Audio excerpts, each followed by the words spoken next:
Pay close attention. What you're about to see is Bible prophecy being fulfilled.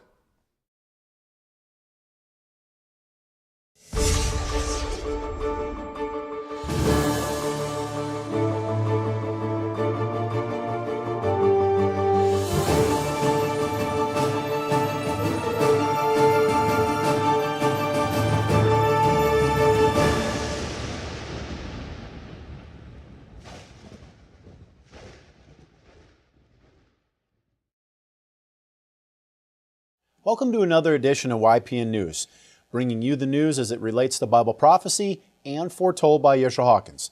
Historic flooding, parasites in food, tensions rising between Russia and the West, all of these and much more in our broadcast today. But first, we start off with a frightening sight. A 63-story hotel in Dubai called The Address engulfed in flames and debris raining down on the streets below. Whoa. Well, the fire broke out just a couple of hours before huge celebrations were planned to ring in the new year. Now, despite the blazing inferno, only minor injuries have been reported so far. At midnight, the city went on with a record-breaking fireworks display, creating an unimaginable scene. Oh, I bet. One eyewitness said the building was engulfed in flames for 6 or 7 minutes. For more than 2 hours, Dubai skyline, was lit up by the burning 5-star hotel. Well, emergency responders raced to help. One man said fiery debris was falling from as high up as 20 floors. To the disbelief of many, Dubai's famous fireworks went ahead as scheduled. Now, one witness was quoted as saying, "It's really surreal and bizarre."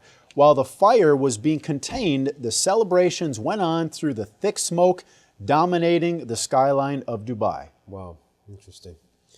Well, Kim Jong-un is making headlines right from the start of 2016. During his New Year's Eve address, the president of North Korea reminded the world that they are ready for war.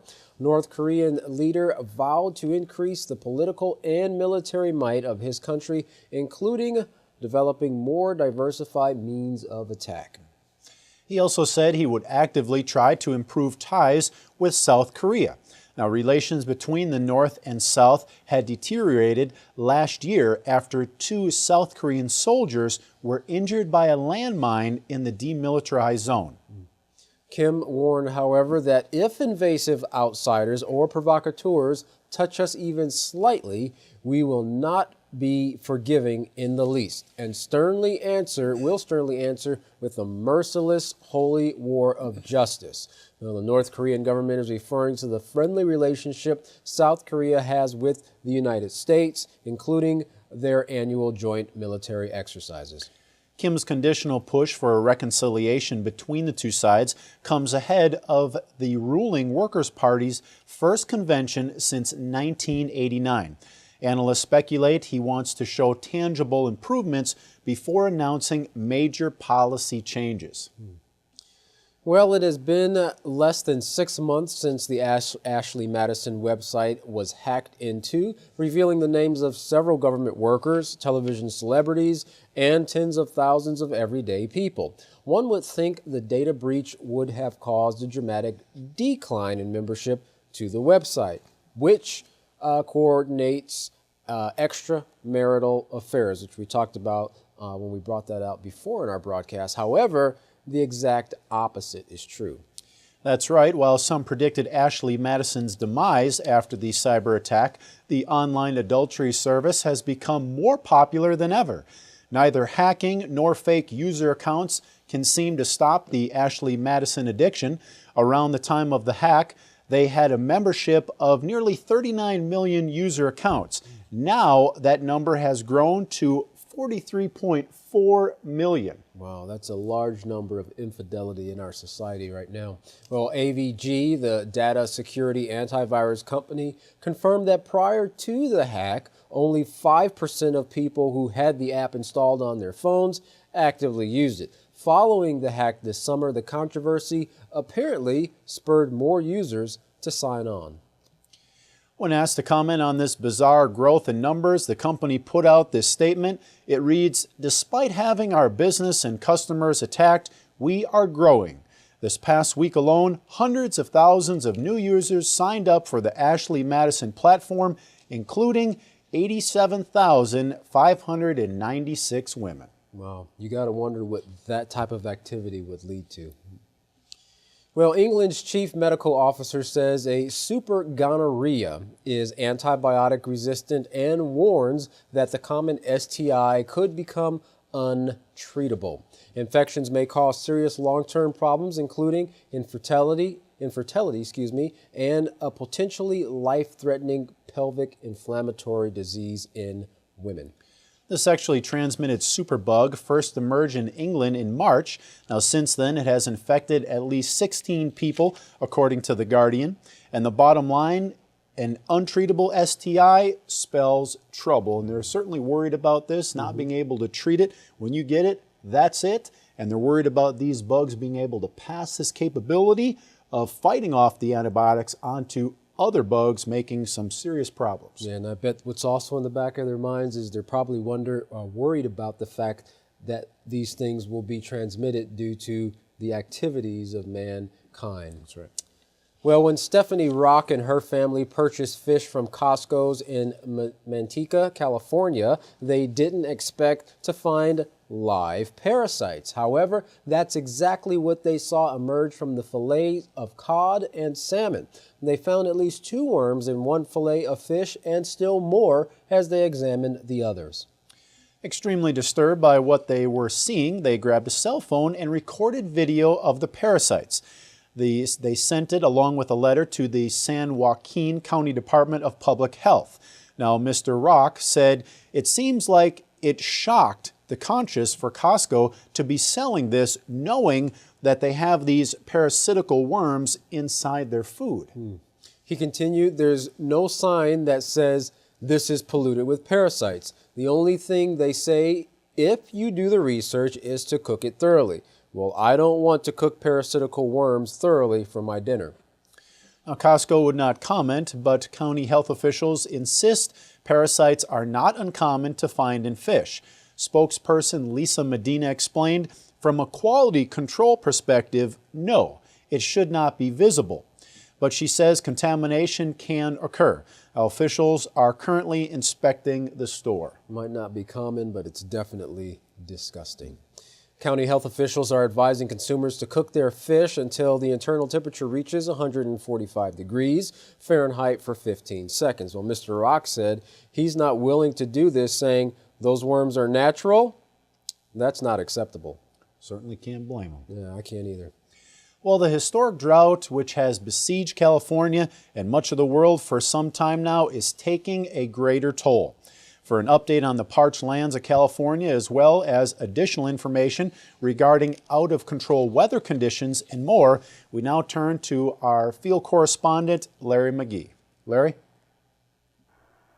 The snowpack is up in the Sierra Nevada mountains, but that is no indication that California has even begun to heal partway from the damaging effects of what is now being called its worst drought on record. If the reports coming out of the Sunshine State haven't been disturbing enough, new findings reveal that close to 1 billion trees in the home of Hollywood are dying from dehydration. If it isn't too little water, then it's too much. Confusing contrast elsewhere in the states as the firmament over the Midwest continues to deliver record floods, which have resulted in the deaths of 24 people in Illinois and Missouri so far.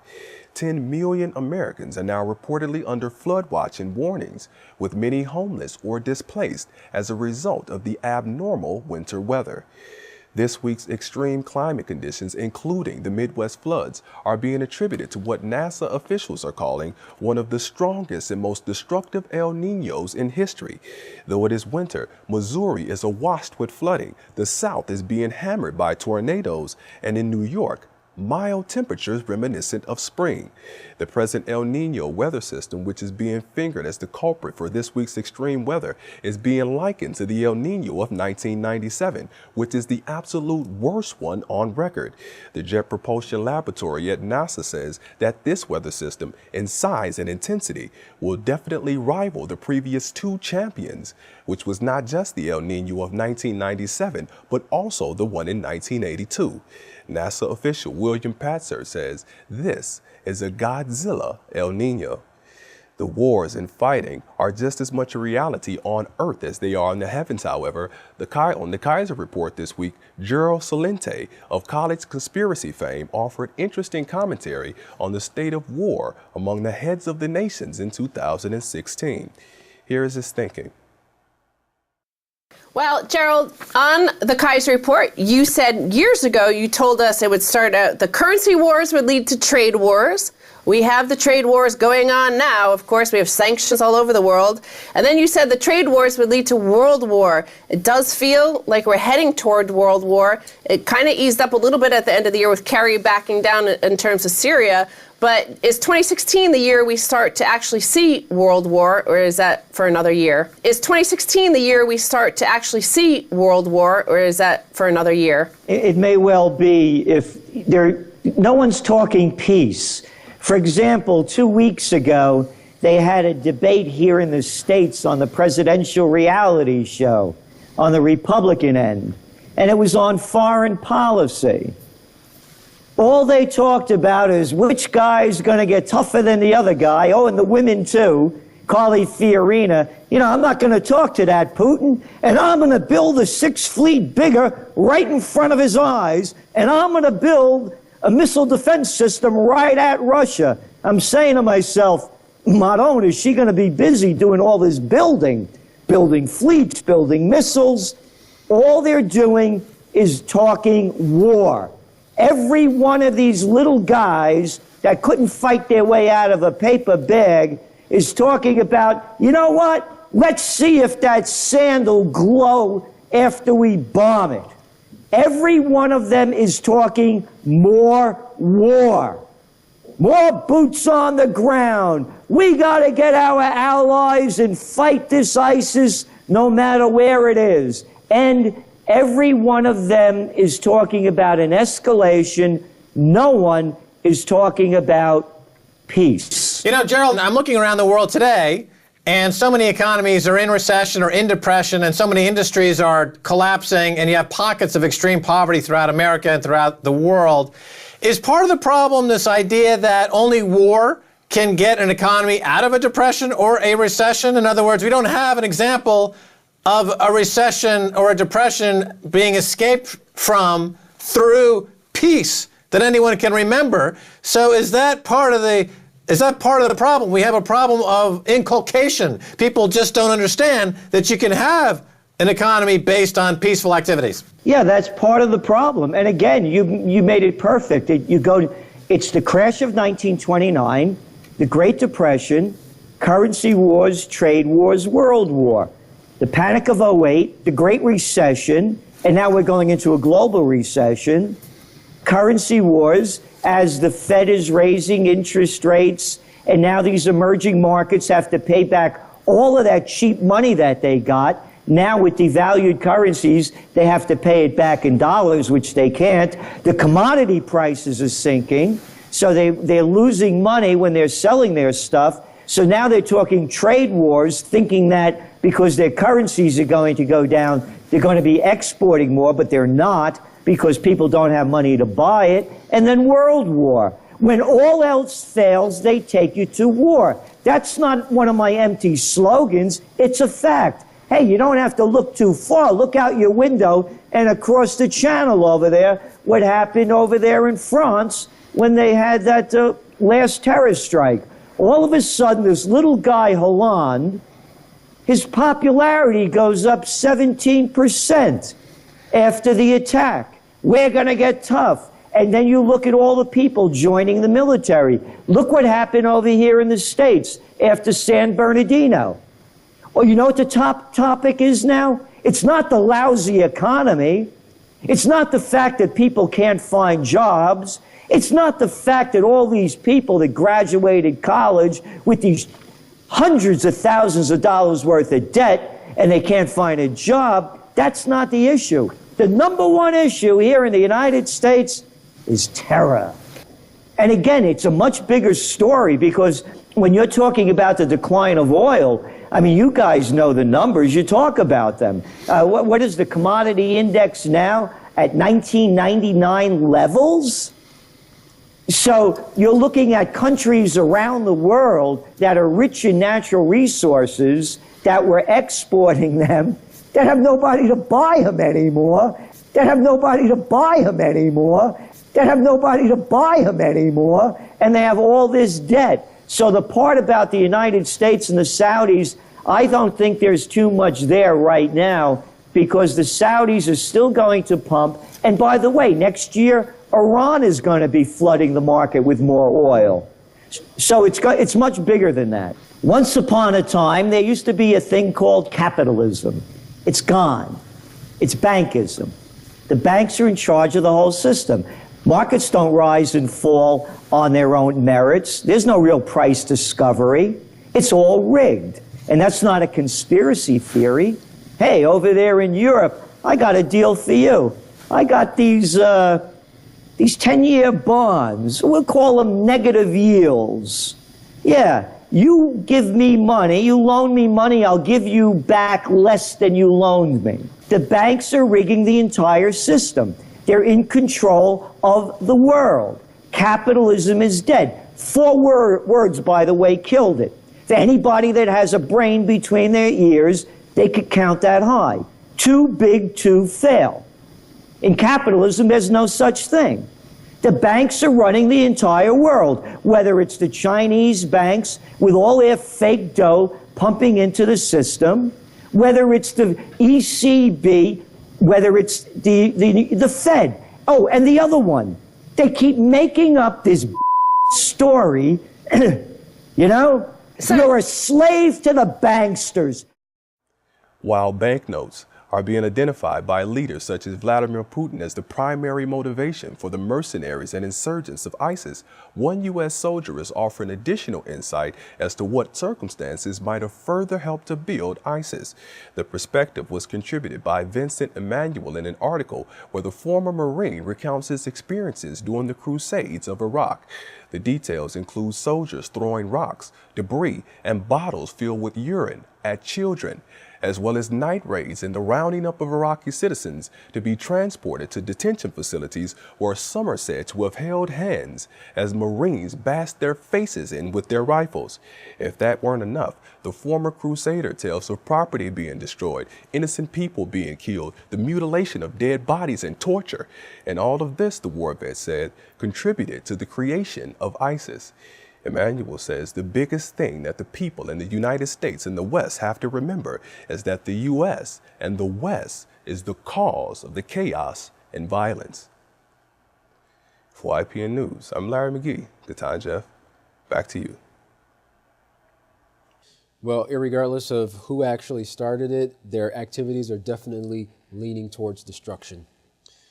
Well, staying in the Middle East, recently in the Strait of Hormuz, a U.S. Navy aircraft carrier, the USS Harry S. Truman, was crossing the strait when the Iranian army conducted a live-fire exercise nearby. That missile landed about 1,300 meters, that's less than a mile, from the U.S. aircraft carrier. Well, the nations are starting off the year 2016 with yet another bang, as Russia has declared NATO's advance towards Russia's borders as a threat. Now, as the militarization of those borders have increased, Russia's warnings and displeasure have been ignored by NATO. Now, currently, Russia is doing more to combat terrorism than the U.S.-led coalition, but there are incidences where Russia and NATO are working together, and that seems to be slightly increasing. But working together with Russia doesn't seem to be what's on NATO's mind, as anti-Russia propaganda is increasing in NATO countries. Now, some wonder, what is NATO's real intentions concerning Russia? Well, there's an interesting report that was put out by Press TV concerning the conflict between Russia and NATO, and we're going to go ahead and play that video for you right now. Mr. Yisrayl, I'll start with you. Is NATO a threat to Russia? Well, I can understand why to the Russians that might appear to be the case. What we have here basically is a situation of two alternative worldviews, indeed almost irreconcilable worldviews, because on the one hand, Russia feels that since the breakup of the Soviet Union, territories which used to be part of the Soviet Union have, in a sense, joined the Western camp and are now much more hostile politically towards Moscow than used to be the case in the past. But several of those countries, including the Baltic states, which were referred to in the introduction to this debate, have themselves, of course, asked NATO to be more involved because they are worried. And that's why I say there's really two worldviews, two totally contradictory narratives. The Russians, who feel that they're increasingly surrounded, that NATO is encroaching on areas that are bordering Russia. But from NATO's point of view, it seems to be that several of the Eastern European countries, including the Baltic states, but also Moldova and of course Ukraine, are, from their point of view, under threat from Moscow. If we look to the political situation of today, we can say that any country in the world, and this is not an exclusive sentiment of Russia, it is for any country in the world, would feel threatened in the case if it's getting more and more surrounded by military bases of, let me call it, a hostile military alliance. When we see what happened within the last 25 years in Eastern Europe, that with the European Union, also the NATO, the Western Defense Organization, was expanding to the east, this Russian sentiment is very, very likely to understand. I don't see that there are two different views on that.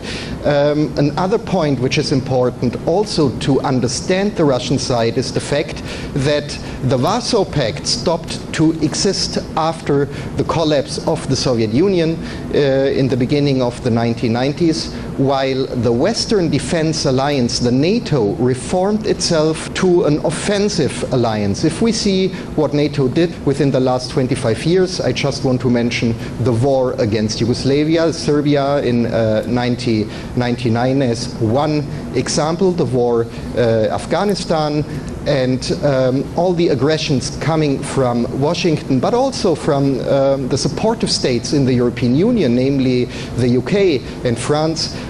It doesn't need a lot to feel threatened if military bases get closer and closer to your border. NATO, if we look at Europe, is a US-led. That means it's an extra territorial power.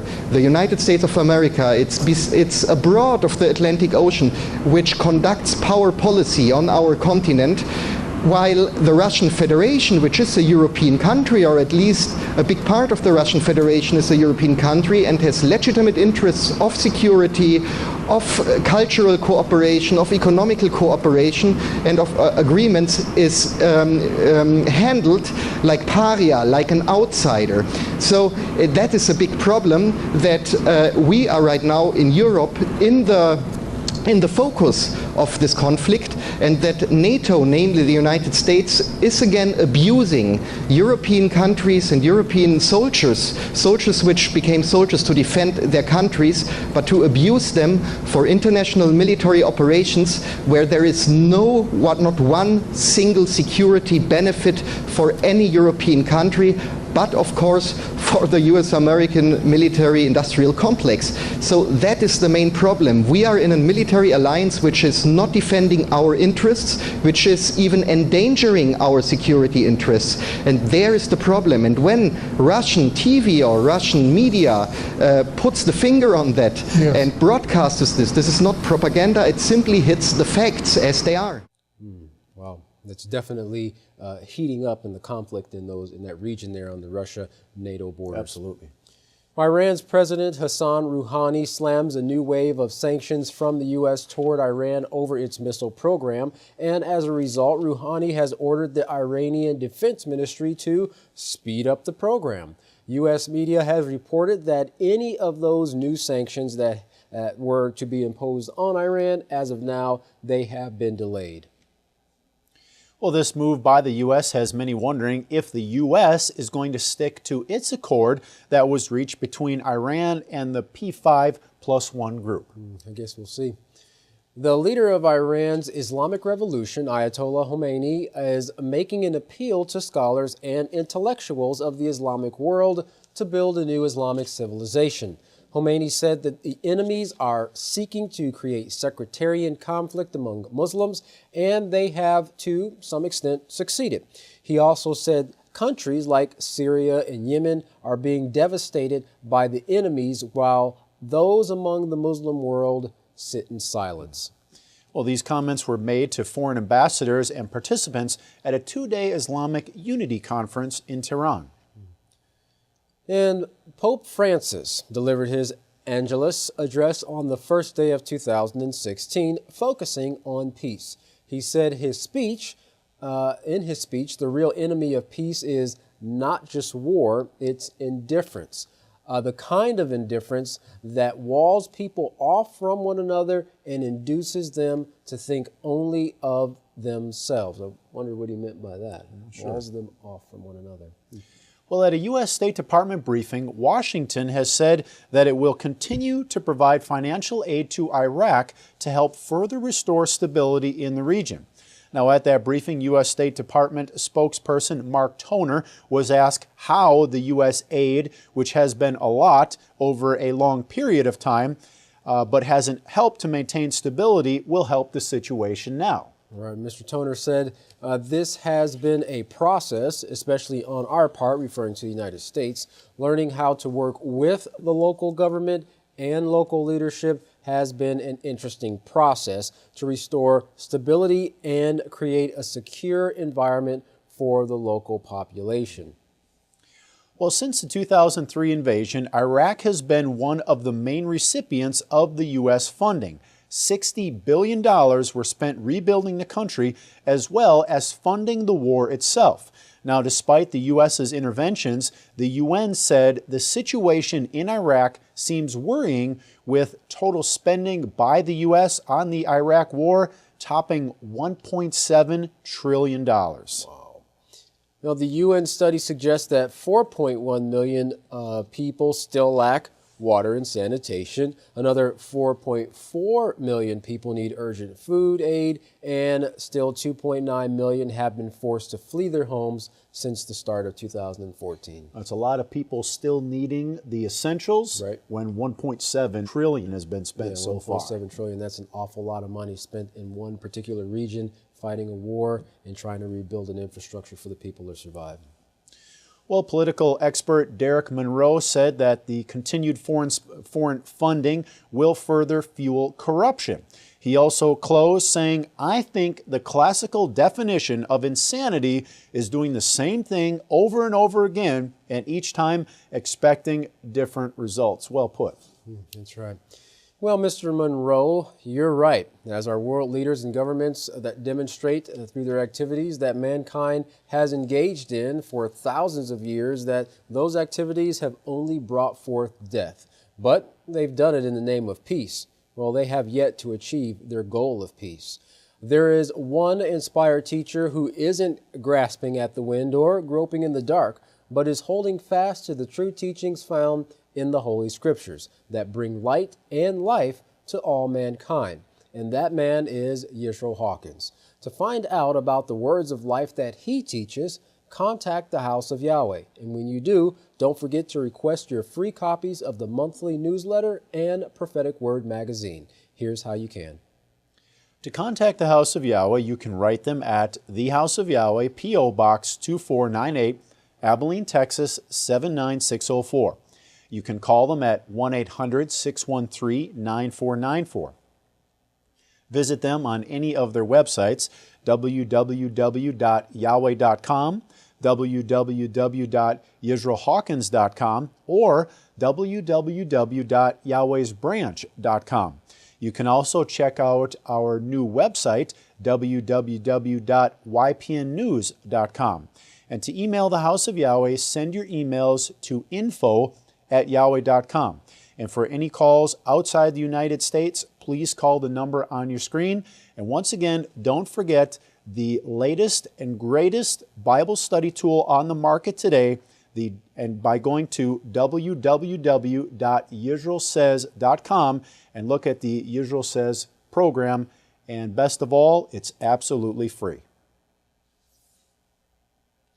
Well, the scriptures as taught by the house of Yahweh shows that mankind should come out of the world. Well, Yisrayl Hawkins shows you how to do so. He's up next. For all of us here at YPN News, I'm Katan Alexander. And I'm Jeffrey Heimerman. Thank you for watching.